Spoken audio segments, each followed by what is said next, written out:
songs are slow and sad. I don't know what's wrong with me.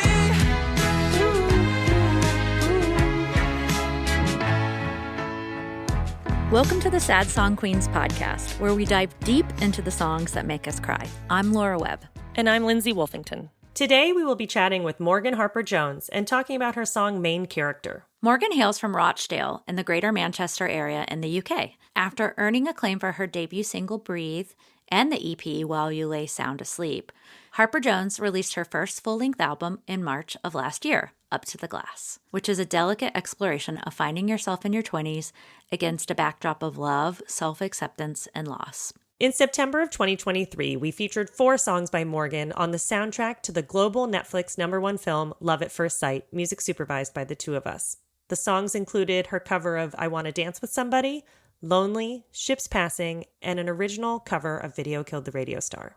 Her music reached the global top 10 on Shazam following the release of the film.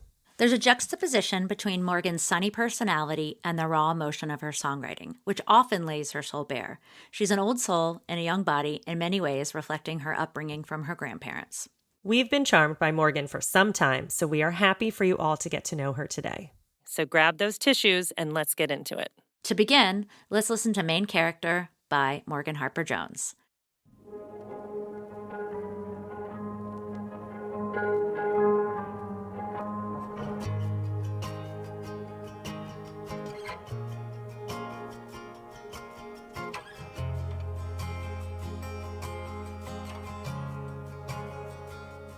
I was 15 by a bathroom sink, 2 confessions. You were trusting, I couldn't keep it, and I lost you too. I still regret it, I still dream about you. I don't wanna be like this, but I am.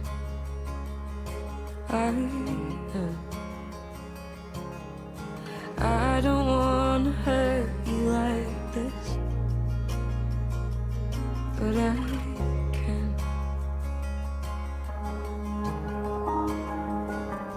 And then 19, I knew all your songs. I started writing to get your attention, and when you got sick, I let you bench your dream just to keep you just thinking of me. I don't wanna be like this, but I am.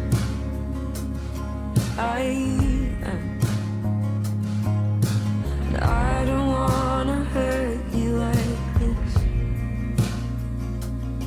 I can.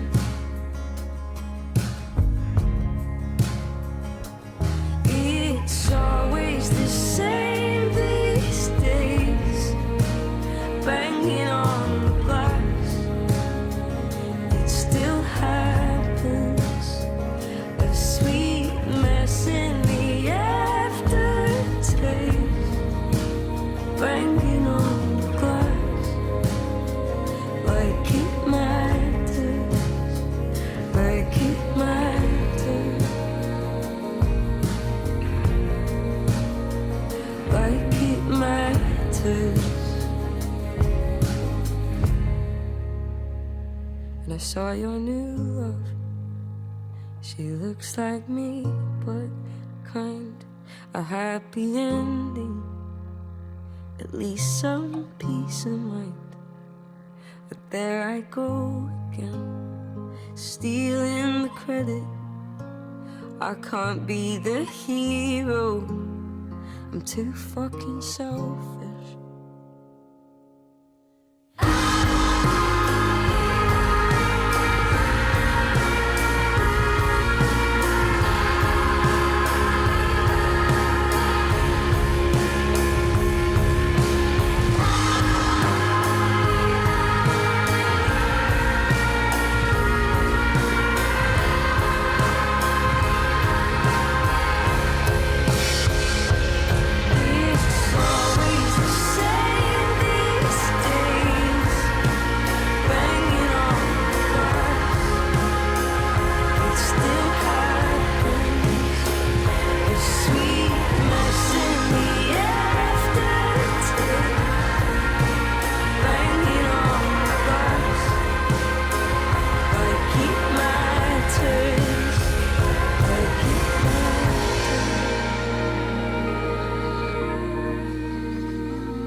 Welcome to the podcast, Morgan. Yay! Thank you so much for having me. Well, we're so excited to talk about main character with you today. Before we get into it, actually, like, I know it's kind of your single, but is it your favorite song on the album? I think it's definitely up there as my favourite.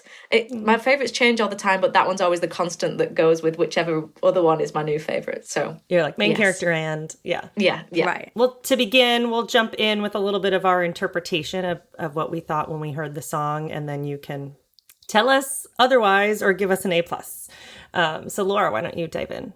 Okay, so when I first listen, it feels almost, obviously you cared for this person very deeply and have known them for a very long time, because you mentioned that you know, something about at 15. And for a second, I thought perhaps a family member, just sort of how deep the relationship was. But then when you say, I saw your new love, she looks like me, but kind, I think that's a romantic relationship. But perhaps maybe it was so long and there was unrequited bits, or just, I don't know. So you'll have to tell us. And then I would just add that I feel a little bit, I got the impression of you kind of like toying with people's emotions and maybe regretting that. So how'd we do? Absolutely. They are both true, and in different ways. The song is actually about two people, and the second half is definitely about a love that I had. And the first part is about a friend that I had years ago who was such a good friend to me, and I kind of regrettably was not a very good friend in return. Just looking at the lyrics, did you tell a secret? Is that what was going on there? You couldn't keep it? Yeah, I'd been so lucky because throughout high school, I had one really good friend outside of high school, but for the first 4 years of high school, I really had nobody, and would just kind of hang out at the different clubs that the teachers would put on and be like an absolute geek, and kind of kept myself to myself. And then I made this amazing friendship group with this one really amazing friend. She told me a secret, and she'd been such a good friend to me, and I was so stupid, and I told it to someone else. And luckily it didn't get out beyond that. But I still caused a lot of stress and worry for her that it would do, and I really still regret that so much. It's so hard because also it's hard to keep secrets, right? I think especially when you're 15, that it feels like a very relatable mistake, right? We've probably all done something like that. Yeah, absolutely. It was so it was just because I was silly and 15 and didn't know any better. And I'm just about to turn 28 in a couple months. But it was such a long time ago, but it can still, I think definitely at the point when I wrote this song, it was still really upsetting me. I was really lonely as well when I wrote this song. So I think my brain, rather than being like, oh, you're lonely because, you're up and down from between Manchester and London all the time, and you've not got the time at the minute, and you kind of maybe putting too much energy into work stuff, and that's why you're lonely. My brain instead was like, you're lonely because you're a bad person. And and then all these examples would just flood my brain. I was just not in a healthy space. So I think the song was an attempt to scream it out, hence the big screamy ending as well. Right. Yeah. Sort of atonement for airing out some of the wrongs that I've done. Absolutely, yeah. And then who was the second part of the other? Oh, yeah. This was my first love, my first boyfriend that I had. And we were together for maybe 3.5 years, between me being 19 and 22. Oh, and he was a musician, and I was obsessed. I just thought he was amazing. And it's actually his kind of influence that got me properly into music, because I'd always written songs, but he was a musician out playing gigs and doing tours and doing all this cool stuff, and I was like, wow, what the hell, writing songs can take you to places like that. That's amazing. He'd given me this opportunity I could join him on this tour, basically go on a free holiday if I finished some of my songs. And then that kind of gave me a taste of it. Wait, so did you do it and join him? Yeah, I did. And one of the songs that I finished was this song called Breathe, which was the first song I ever released. Oh, yeah. And, oh my God, if he hadn't have been in my life, I never would have. I mean, that song was about him, so definitely wouldn't have written it. But again, he was really good in a lot of ways. But we were both kind of young and didn't really know how love worked or what being a good partner meant. So I think we both were maybe not that great to each other. Young love. We all make mistakes. Yeah, absolutely. But that makes sense. And then 19, I knew all your songs because it's either that he made playlists for you and you wanted to learn all his favorite songs, but that makes more sense. So he saw a talent in you. Had you always been inclined to write songs, or you saw the spark of like, oh, he does that and that's really interesting? Or had you kind of made songs before? Yeah, I'd always written, but I'd always written for myself and really didn't. There was nobody in my life that I knew that I had seen doing it as a job or trying to do it as a job. So I had all these songs, and the idea that was something that you could do with your life was just not on my radar at all until seeing him do it. Did you not sing when you were young? Yeah, it's weird because I grew up between two sets of grandparents. So like my mum's mum and dad said that they never heard me singing, but yet my dad's mum and dad, like, they'd record me singing, and like I'd be singing all the time. Like I've still got some really funny actually recordings of songs that I'd written, like silly songs, and this very, very small voice. Yeah, oh my God, I'll send them to you. They're really funny. No. They're very cute. Very passionate songs about love that I really knew nothing about at 6 or 7 or however old I was. But my auntie was a songwriter, so I was just copying her, like not professionally, just for herself. I say it like that because I think your voice is so wonderful and unique, and like, oh my God, what if you hadn't discovered singing? Like, that would be so sad because your voice is such a gift. Oh my God. It's funny actually, because now I think about it, I know, and I have definitely said this like before or noticed this before, that his voice and singing his songs, because I knew all of them off by heart, I kind of copied his voice a little bit. So then I think even like singing his songs kind of formed part of the way that I sing even now. Oh my gosh. Like, yeah, as well as all the artists that I admired that were singing. Did you grow up playing any instruments? Yes, all my family played instruments, and my granddad did try to teach me guitar multiple times, but his approach to teaching was just like, sing at me and play guitar at me.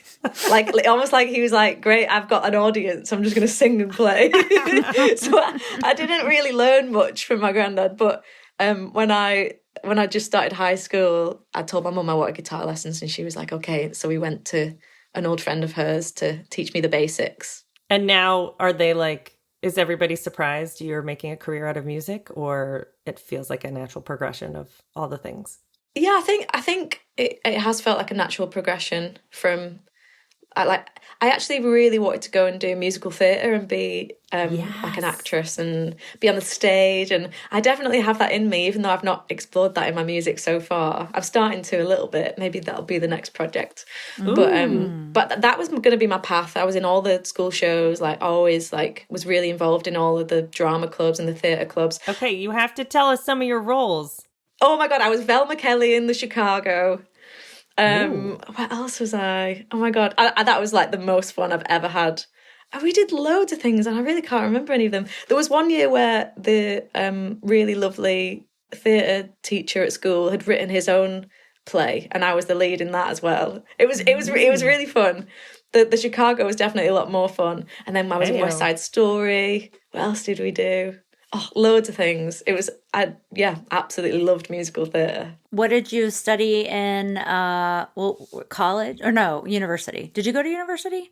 I did, yeah. So I had all my drama school auditions lined up, and then I'd met this guy, and then I was having a gap year because, like, it is quite common that for drama school, they don't really want you fresh out of sixth form. So I was like, great, I'll do a gap year, maybe a couple gap years, I'll get some experience.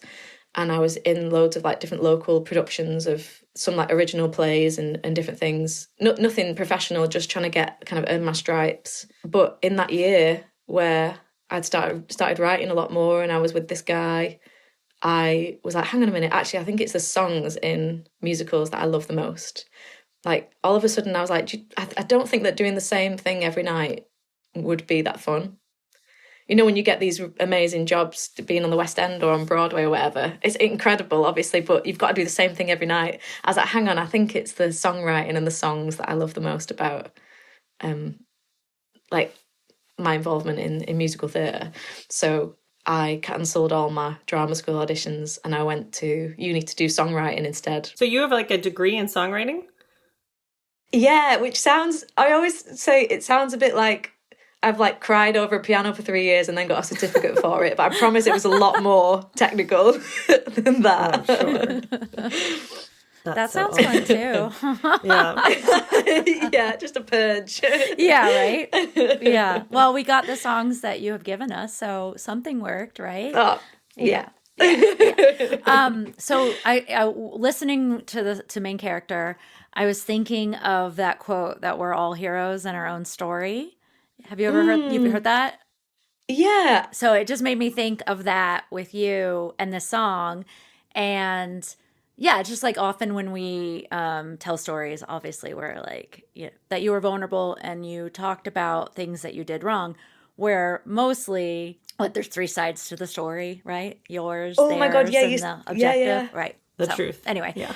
Oh my God, exactly that. That's exactly what I mean by that line as well. Like, for a second, I was like, wow, I'm so amazing that we might have had this really difficult relationship, but I'm so amazing that I left at that time, because otherwise he wouldn't have found the person that he's now meant to be with. And I was like, hang on a minute, what? I am not the hero. Like, I can't frame this in any way that makes me this like honorable character. So yeah, it was exactly a similar quote I think I'd seen that made me write that. Do you find yourself trying to be the main character a lot? Or is that just like in moments of reflection that you're like, oh. Yeah, I kind of called it main character because I think in overthinking all these interactions that I'd had, like those two were the kind of the main things that always came back to me. But there were so many things that I was overthinking and worrying that people were thinking about me. And then it wasn't until I realised, like, oh wait, no one's thinking about you. Like, everyone's just thinking about themselves. Like, it's like, I'd called it main character as initially it was called main character syndrome, and then someone was like, the syndrome sounds a bit weird, you should just call it main character. So I was like, okay, I'm going to call it main character. I actually love how you kind of step out behind the camera, almost like in TV and film, we would call it like breaking the fourth wall, where you're like, wait a second, I'm so selfish in this song. I'm going to correct myself in the moment. But I actually think that's a really powerful part of the song. Oh, and thank then you. we're going to unleash your big screams at the end and all that stuff. So the whole thing, just like it kind of brings it full circle. Like, wait, what am I doing? Yeah, and also I'm too fucking selfish, I can't be the hero. I'm like, I want to hug you and be like, yes, you do deserve it. Oh my God, yeah. I was so, I think like writing that song, I was just wrapped up in so much shame, really, is the only word. I know that's such a heavy word, but like, I just felt so ashamed of so many things. I was then struggling to feel like I could do nice things or like succeed in some way. And everything felt so heavy. And like I said, I was so lonely that, yeah, I really did need a hug at that time. It makes me upset sometimes listening to it, because I just want to be like, oh, little Morgan, like, it's fine. Like, stop being so harsh on yourself. Just that lyric, I don't want to be like this. We're all so hard on ourselves. Yeah. Yeah, we all need a hug sometimes, because when we're in our head, we're just so tough on ourselves. Yeah. Yeah, no, I've had those moments where I look back and I'm so sad for myself, that you're like, oh, same, I want to give myself a hug, or like, and especially our youth, we're so, I don't know, especially women. Or that's my perspective because I am a woman, but I was so mean to myself in my 20s looking back, right? Yeah. I was brutal. I was my own worst enemy, definitely. Yeah, me too. So, well, a lot of it, I think, is developmental too. At 15, you do think everybody's looking at you, and you do think everybody's talking to you about you. And yeah, I mean, it's a great reminder. Like, nobody, I have a teenager, so I see that sometimes, and I'm like, I know I'm embarrassing, but no one's actually looking at me or you. It's okay. Yeah. And I think it's normal to be like 26, 27 and be like, oh, wait, this is not actually the case. And I know it sounds like it was a really tough period for you, but I'd love to hear a little bit more about the space you were in and how this all came out of you, this song. Oh my God, yeah. I'd signed my record deal and I'd done my EP, and some aspects of that didn't turn out completely authentically or kind of in a way that I felt like, wow, this represents me and I'm really proud. And then I had this That was with your EP. with my first EP. Sorry, no, with my second EP. Yeah, that Lonely is on. Yes. I'd been paid already to do this album, so everyone's like waiting for me to deliver these songs, and I just had such a crisis of like, what if I can't do this? And what if all the songs I write are going to be rubbish? And I tend to make everything into a school project. I'm very studious, and I always want an A star, to my own detriment. And I had asked for a deadline to present some songs because I thought that would motivate me to just get out of my own way and get them done. But I just instead just got so overwhelmed by the stress of it, and I completely isolated myself because nothing was more important than this writing that I needed to do and this work that I needed to do. All the songs I was writing were just rubbish, and they were what I thought everyone else wanted me to write. And this deadline was coming up, and it was the night before I had to show what I'd been working on for maybe like 2 months, and I had nothing. Just like a few things, nothing I was proud of, and I just was so overwhelmed. And it got to, I'd been writing all day, trying to write something, just wanted something to show, and it got to about 7:00, and I just had a massive meltdown. And I was like, I took myself for a shower, and I was crying in the shower going, I don't want to be like this. Like, why am I like this? Like, I don't want to be like this. Why is this so difficult? Singing, like, not singing, but crying, like, I don't want to be like this. Right. And I felt shame that I'd signed this record deal and maybe I wasn't up to the task of delivering what I needed to deliver. I felt so lonely and kind of ashamed of not having the friendships around me that I wanted so much. And I was at the end of my tether, and I was like, I'm just going to sit down and write something for me, and I'm not going to play it to them tomorrow, but I'm just going to write something. And I hadn't done that. I mean, because I did songwriting as a degree, any spare time I got, I didn't want to sit down and write a song. Like, it was just, I'd never written a song for me that was just for me when I started my degree up until writing main character.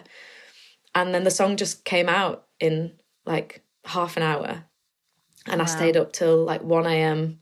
I think I just went into like a bit of a flow state with it. And I stayed up until, you know, when you kind of forget to go to the bathroom and you forget to eat and everything. Yeah. Wow. And I just recorded it and recorded some harmonies on it, just a demo. And then the next day I was like, it got to the end of the listening session. I played them the songs that I hated, and I thought, right, sod it, I'm just going to play them this song. And then I played them that one, and they were like, oh my God, we love it. That one's amazing. But yeah, like, I think I just was kind of looking at the people around me that were doing well, and they were writing, and like, I just thought Lizzo was amazing, and like, you know, those kind of songs that make you feel great about yourself. And I felt so like, oh no one wants to listen to this. Like, I don't know, I just was so in my head about it. But it's so funny to me because the songs that I've written and released that I like cried, like disgustingly cried, like snot going everywhere, like voice notes where you can't even really hear what I'm saying. And then but obviously managed to finish the songs. It's always those songs that people connect with. I'm so convinced that now that like when you're feeling something authentically and you create, whether you're a painter or a poet or a artist, like any kind of artist, that it's almost like bottling it. I agree. Like there's some kind of magic in it. Yeah, it's that moment of connection, and we see that in you, and what we've been finding in doing this podcast too. Those are the when it's the real emotions and you're not phoning it in, that comes across, and those wavelengths or whatever you want to call it. That when you go there and you're raw, like, I think that's where that's the best part of humanity, right?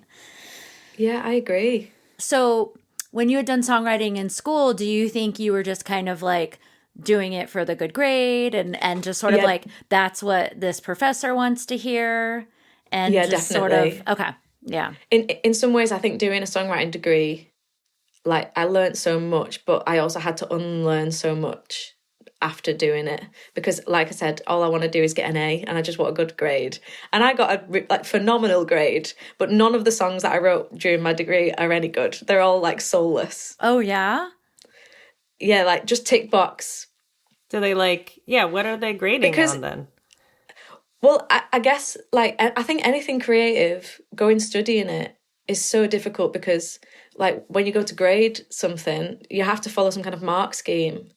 So like before I wrote a song, I would literally like pull up the mark scheme and then follow everything that was needed. Although saying that, I guess that is kind of what made me quite good at writing stuff to brief, because I kind of, I mean, if I'd have written something straight out of uni, it would have been absolutely dead. I think, like I said, I've had to, almost doing that degree gave me this toolkit that then I have to now put in my back pocket, and I'm only allowed to pull it out if I get stuck in a corner. Like it's got to come from here. But if I'm following a paragraph of something that someone, you know, if I'm writing with an artist and they want to portray a certain thing, then I can pull my toolkit out. But the second I've got myself out of a corner, I've got to keep going from here in my heart and put it back in my pocket, if that makes any sense. No, it does. And it's like, hey, good question, Lindsay, about like, how do you grade, if you were going there and like you're bearing your heart, like how do you grade that? Like, I don't know, that would just be really hard, but that's not my job. No, so. I think a lot of people say that, don't they, like about going to art school, that sometimes it can really, it's great having access to all the facilities and kind of having guidance from tutors, but I think sometimes I've heard a lot of people come out of art school like, I don't even know what's good anymore. Like, I don't even know what I love. Almost killing their love for it. Right. Yeah. And a lot, I mean, so many just dropped out and just didn't finish because they're like, I'm doing it. So let's just. Yeah. With main character, with that presentation and everyone loving main character, did that change the trajectory of the album? Yeah, it really did, because it gave me, before then, like nobody around me was making me do anything at all. And also, I think I was so sensitive to what they liked and what they didn't like, and I just really wanted to do a good job and make something that they liked, that I gave up. I was so sensitive to cues of like, oh, they didn't seem that excited about that, so I'm going to not do that anymore. And I wasn't really tuned into what I was following. But because they were just so like, they absolutely gushed over main character, I was like, hang on a minute, I can follow what feels good for me and please them. That was I'm so glad that I wrote that song before we'd even started recording the album, because that influenced so much, kind of learning that lesson. Yeah. I was going to ask, so then did Ian Archer come in afterwards? He's listed as a co-writer. Yeah, so the originally the song, you know, the bit that goes, "It's always the same these days." Yeah. Originally that bit wasn't in there. And the kind of the screaming at the end I always had in mind, but that kind of B section, I guess it's kind of like a second chorus. We'd finished putting down like a guide guitar, and then I was like, I can hear this line. Maybe it's a guitar solo, like do do do do do do do. I was like, maybe it goes like that, and I think it was his idea to be like, actually, that sounds like it could be a really cool extra section. Like we should just put words to it. Yeah. So yeah, he really helped me shape that song to kind of elevate the feeling even more. So the name of the album that this song appears on, main character appears on, is Up to the Glass. And you talk about, you know, breaking the glass and looking up to the glass. Do you think at all that that's the name of the album came from this, or was there more themes and other songs on the album? Or well, what's really funny is this kind of theme of being behind glass kept coming up. I remember like at the same time, before I wrote main character, I was having therapy for the first time. And again, I just wanted an A-star. I wanted an A-star at therapy. And I was booking in so many sessions and I was doing all my homeworks, to the point where one week the therapist was like, your homework this week is to not come to therapy for at least another 3 weeks. She was like, please go and have some fun. Like, go and do something else. Yeah. She was like, stop seeing me. Karaoke bars, let's go. Yeah. Wait, did you guys go karaokeing together in London? Laura and Morgan? No. No. But we will at some point. Yes, we will. But I know Lindsay was so jealous that when I was in London, like I think it was 2 years ago, it was Vanessa Caswell, who's the director of Love at First Sight, which is how we know Morgan, or we were familiar with her music before, but we got to meet her. And so Vanessa and I came to one of Morgan's shows, which was amazing. And actually, I think you or Jake, your manager, told us that you're having a show, and I actually extended my trip so that I could go. Yeah, I remember. That's right. I remember. And I also really have a really lovely memory of me driving you back to where you were staying, and we were just talking about food the whole time. It was so good. And thank you for driving me back to my Airbnb. Oh, you're so welcome. It was on my way. It was on the way. That was amazing.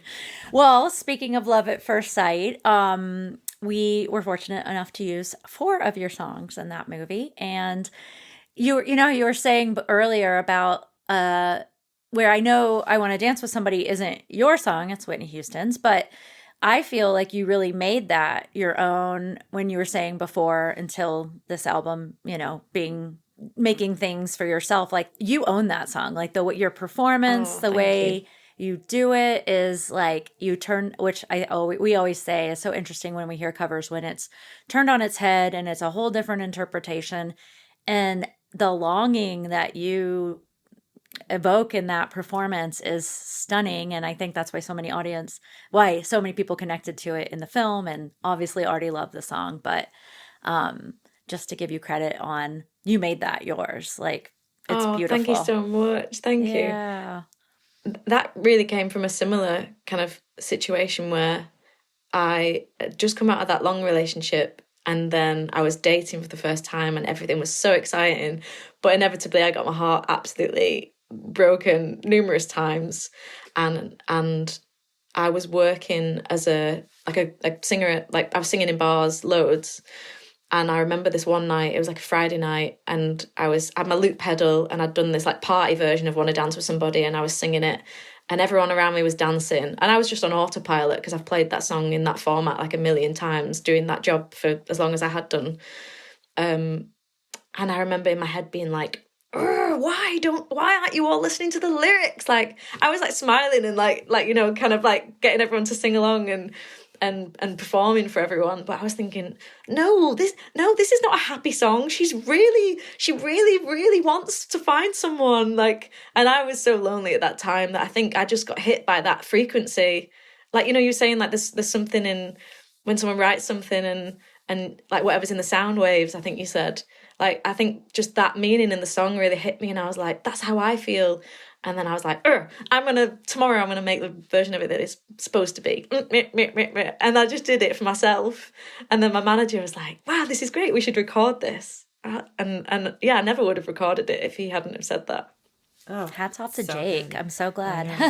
I know, yeah. Well, I also feel like you said you were lonely. So is that also when you wrote the song Lonely, which we also used in Love at First Sight? Yeah, it was actually. And when I wrote Lonely, I was like, this song's about, how like some people, like they do this and they, they might be a bit more lenient, have a bit more of a flash sale on their worth.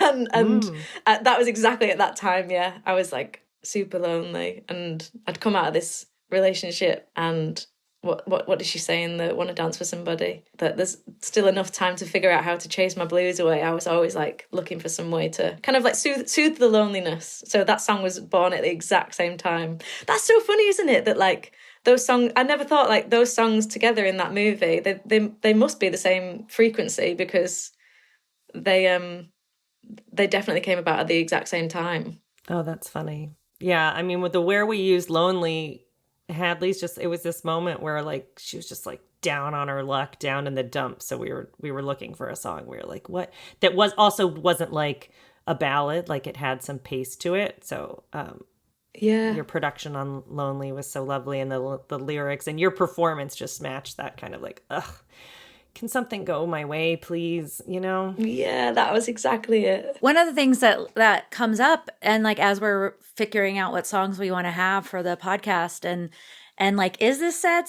Is this song sad? Like, is it not? But like, you're right. Whitney Houston song, while it feels happy, the lyrics when you really listen to it are heartbreaking. Oh my God, yeah. And just that you conveyed that too, because that's sometimes. There are these really happy songs and maybe even that we like dance to at weddings and you're like, hold on, when you really break it apart, it is gut-wrenching. Totally. Yeah. Totally. I've had a few people message me being like, oh, like your song is, I heard your song on Love at First Sight and we danced to it as our first dance. And I kind of thought like, I'm not going to tell them. I don't need to tell them that it wasn't meant to be a love song.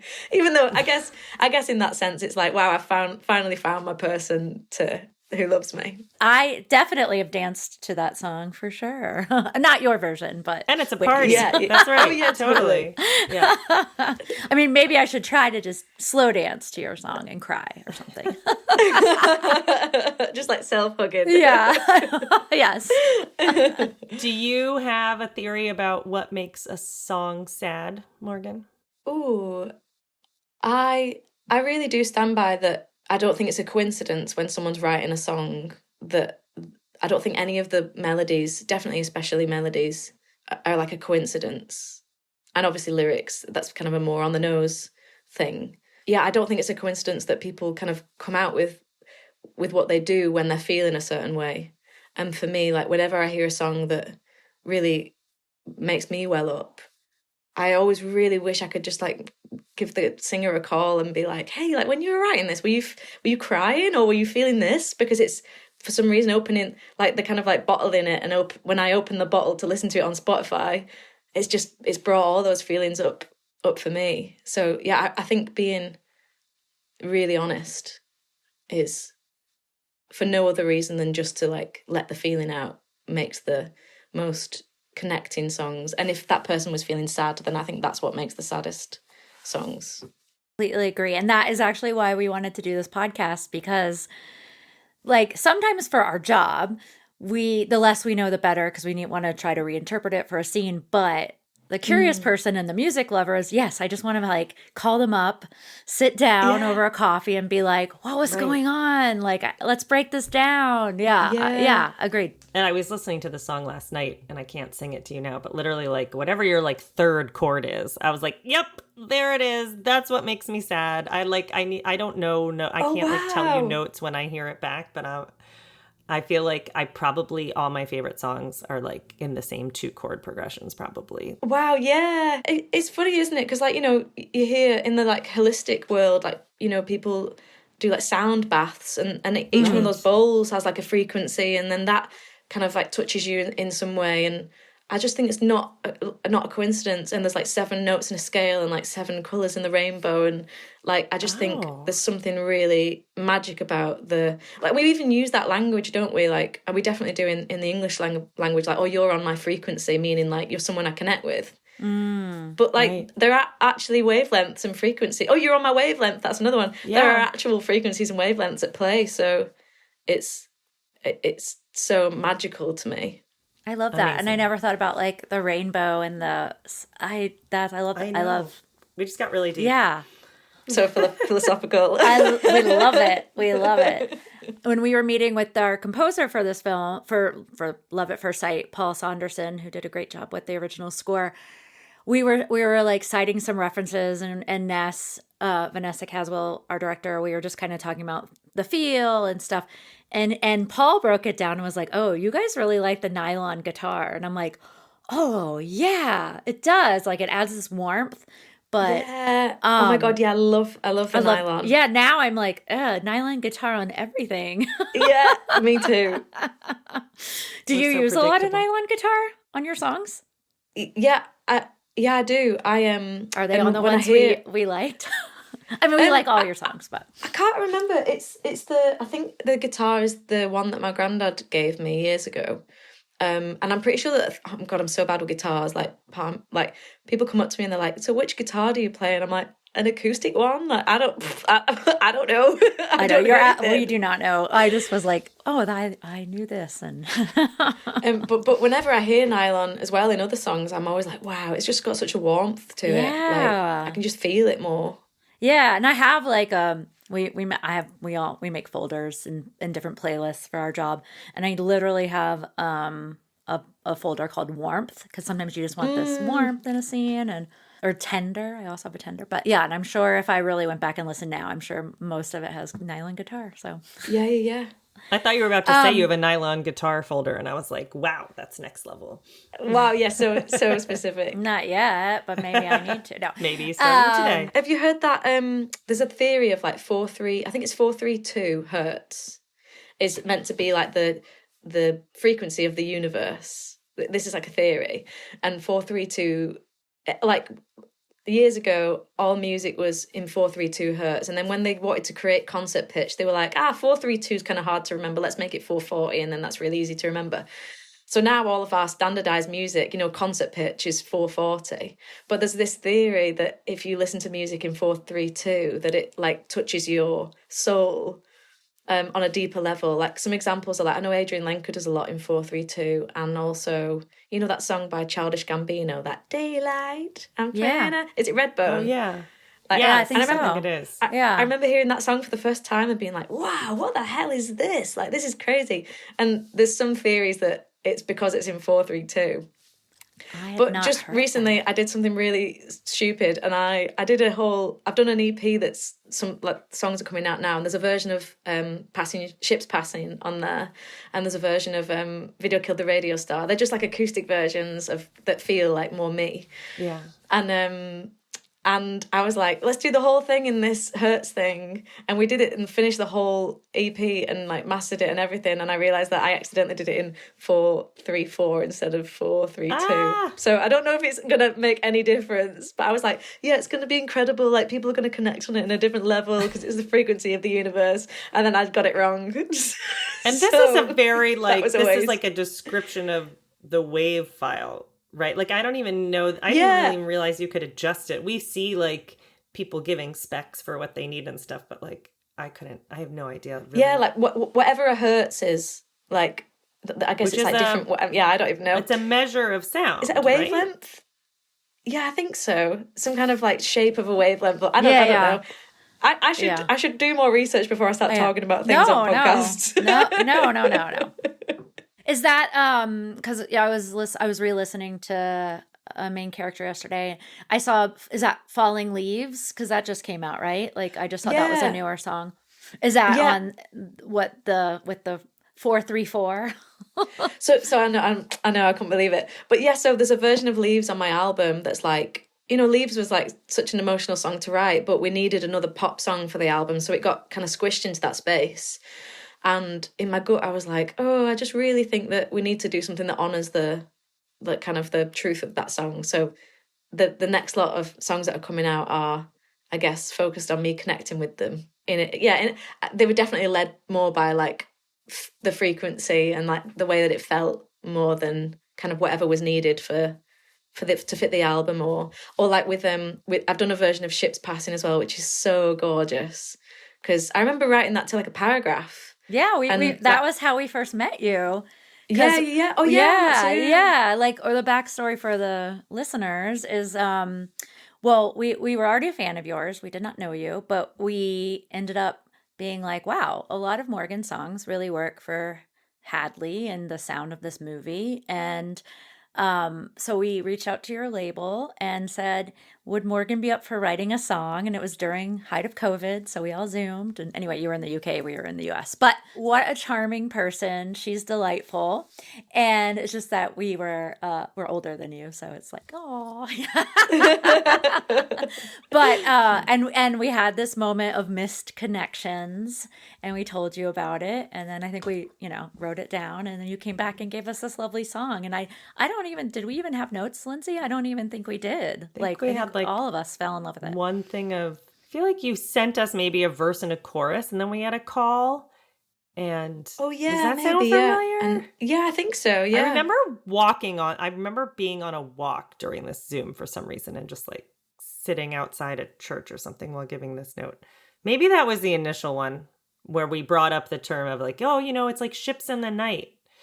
And then you were like... Yeah. I remember it was you guys that said it's like ships passing, and I just had all these notes. So in my head, I was like, I went into a kind of a bit like uni brain where I was like, okay, they need this, they need this, they need this, they need this. And then I had an experience that I was going through that was spookily similar. So I was like, okay, and that's going to be where my heart is in it. And then I kind of forgot about the song, thinking like, oh yeah, that was like something I did like for a movie. And then when I went on tour this year, everyone requested that one. They're like, I love the show, yay. But you didn't play Ships Passing. And I was like, well, that was just like, that was kind of like for the movie. Like I never really thought about that. They were like, yeah, but that's my favourite one. So I've done a version of it that, like now I listen to it, I'm like, oh my God, yeah, like there's actually so much soul in this. Like you can have both. So there's an even more soulful version in 2 hertz sharper than the frequency of the universe. That's fun. Yeah, I think on Spotify, I think that's Ships Passing is one of the top songs, one of your top songs. Yeah, it is. That's Hooray. great. Oh, I didn't we realize loved that. it. We loved it. Yeah. Yeah. Because I remember, I think I was like, what was that back in, Craigslist? It was like Misconnections or something. Is that still around? But yeah, and that made me think of like they had that connection, and then she dropped her phone, and spoiler, they lost each other. Will they find each other again? That's right. Yeah, exactly. Going back to the time when you wrote main character and just other times where what kind of got you through those times that where you were feeling really lonely, really down on yourself? Like, what helped you kind of get through all that? Does songwriting help you with that? You mentioned therapy. Are there other things that help you? Yeah, I think because I had that goal to do my album, that there was an element where I kind of had to. I was having my therapy, and there was an element where I had to kind of crack on. But I think that was actually really good for me, in a way, because I had that thing to focus on and to keep striving for. And then when I finished my album, I went on a little trip and went away for a month. And I think that's when everything kind of came up, where I was like, okay, I really need to address all this, and I've got some major self-forgiving to do. And I had the space to address it then, where it wasn't as raw. I think that was really good for me. That's nice. Yeah. And also another question we like to ask is, how has the meaning of the song changed for you? I know it's not that old of a song, but now that it's out there, that, I don't know, some feedback you've gotten, or the catharsis that you had in making it, how do you feel now? I think when I wrote it, one of the things I was scared about was that it would feel like too much for people, that they would feel like, oh, I don't want to hear this, like I've got problems of my own, like this is too much, like it's too heavy. And I was nervous that it would be, I don't know, not helpful to the people that kind of were feeling how I was feeling. But actually, if anything, the people that have messaged back have been like, this has been so great because I feel like this, and then I've just screamed it out at the end. So that was really lovely. It made me think as well, actually, I think now I've yet to think of a third one, but I keep saying there's 2 types of songs. There's the types of songs that kind of, grab your hand and go, we're going over here, like, get you out of that state, let's elevate you. And they make you feel great. But I think the songs that hold your hand and go, yeah, I'm there too, like, let's just sit together, are just as valuable in a healing sense. So, yeah, where I was worried that it would keep people stuck in a pit, I think it's actually held people's hands in that pit and hopefully help them feel seen before they jump out of it or climb out of it. Yeah. Has the old boyfriend, do you know if he's heard this song? I imagine he probably has done, but he has a whole new life now. Like, he's like got a baby and a really serious relationship that he's like settled in, and I hope he's really happy. Yeah. I don't think we'll ever be in touch again, but I don't think that's a bad thing. Yeah. But yeah, I imagine he probably has done. Ships passing, if you will. Yeah, exactly. Ships passing. And the friends. Over. Yeah. Yes. Oh, yeah. Yeah. The ship has sailed. There you go. The ship has sailed. Let's use every analogy possible. Totally. But before we started, I think there is someone that's coasting along next to you. We're in a much happier state right now, Morgan. Is that what you were saying? Oh my God. Yeah, that's my analogy. Oh yeah. I'm with you now. I'm with you. Yeah. 2 boats are, I don't know, not coasting. What, like docked next to each other? There we go. Oh yeah. Let's abandon the ship metaphor. I don't know enough about sailing or boating. It's a relationship. We're overboard now. Oh, it's a relationship. So good. Oh, I'm in a happy relationship. Oh my god. Oh my god. Yeah, I'm on so your next in love. album. Come on, Morgan, you gotta write that one for us. Yeah, I will. Yeah. I'll drop the hints in just so that you two know. Yeah. Oh my god, I'm so happy. I thought that like, oh no, I don't really write love songs. Like, it's just not something that I can write. And yet I have not stopped writing love songs for the past 6 months. Oh. And what's so lovely is that we've been friends for 2.5 years and kind of both always really like adored each other, but we're kind of maybe scared of crossing that line or didn't know how the other person felt. And yeah, I thought he was like way too cool for me. And he thought that I was way too cool for him. So it's a really nice kind of place to have landed. He's just the best person in the world. He's great. Oh, congratulations.